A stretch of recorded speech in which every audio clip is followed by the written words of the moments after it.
अब से थोड़ी ही देर बाद राज्यसभा में वक्फ संशोधन बिल पेश किया जाएगा और अल्पसंख्यक मामलों के मंत्री किरण रिजिजू राज्यसभा में वक्फ संशोधन बिल पेश करेंगे।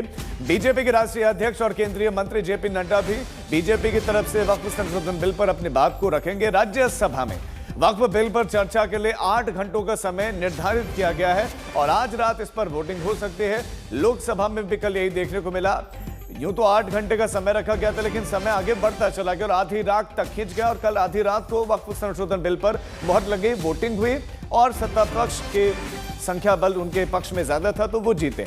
राज्यसभा में वक्फ संशोधन बिल का भी पास होना लगभग तय है, क्योंकि राज्यसभा में अगर मौजूदा संख्या बल की बात करें 236 हैं। बिल पास कराने के लिए आवश्यक नंबर 119 है, यानी कि 119 सांसदों की आवश्यकता है। लेकिन इस समय जो एनडीए को समर्थन दे रहे हैं उनकी संख्या कुल मिलाकर 125 हो जाती है, यानी कि जो बहुमत का आंकड़ा है 119 उससे ज्यादा ही नंबर है और किसी तरह की कोई नाराजगी भी किसी गठबंधन दल में या सहयोगियों में दिख नहीं रही है, क्योंकि लोकसभा में पूरा समर्थन भी दे दिया गया था और बिल को टेबल करने से पहले ही अपना समर्थन दे दिया जा चुका था।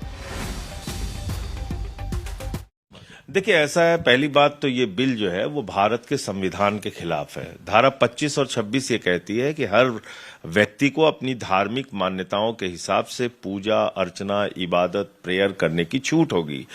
हर धर्म के मानने वाले लोगों को अपनी धार्मिक संपत्तियों का प्रबंधन करने की आजादी होगी।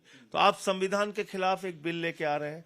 इस बिल के लिए आप क्या कह रहे हैं कि 6 महीने तक आप वक्फ की संपत्तियों का कागज इकट्ठा करेंगे। कितना बड़ा झूठ बोल रही भारतीय जनता पार्टी। इन्होंने तो खुद सुप्रीम कोर्ट में लिख के दिया है 99% संपत्तियां डिजिटाइज्ड हो चुकी हैं। मुख्तार अब्बास नकवी साहब ने कहा है कि 100% संपत्तियां उनके रिकॉर्ड चेक करके उनको डिजिटाइज किया जा चुका है।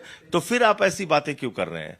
इसका मतलब आप देश भर में झगड़ा कराना चाहते हैं। आपने वक्फ बाय यूजर इसमें शामिल कर दिया।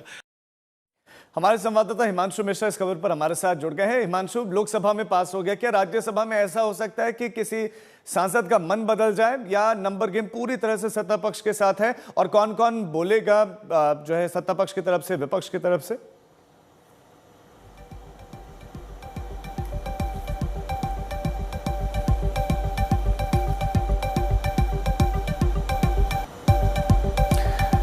हिमांशु का हम रुख करेंगे तो दोपहर 1 बजे से चर्चा शुरू होगी। राज्यसभा में 8 घंटों का समय तय किया गया है। इस समय फिर वही बढ़ सकता है। विपक्ष की तरफ से, सत्ता पक्ष की तरफ से अपनी अपनी बातें, अपने अपने तर्क रखे जाएंगे।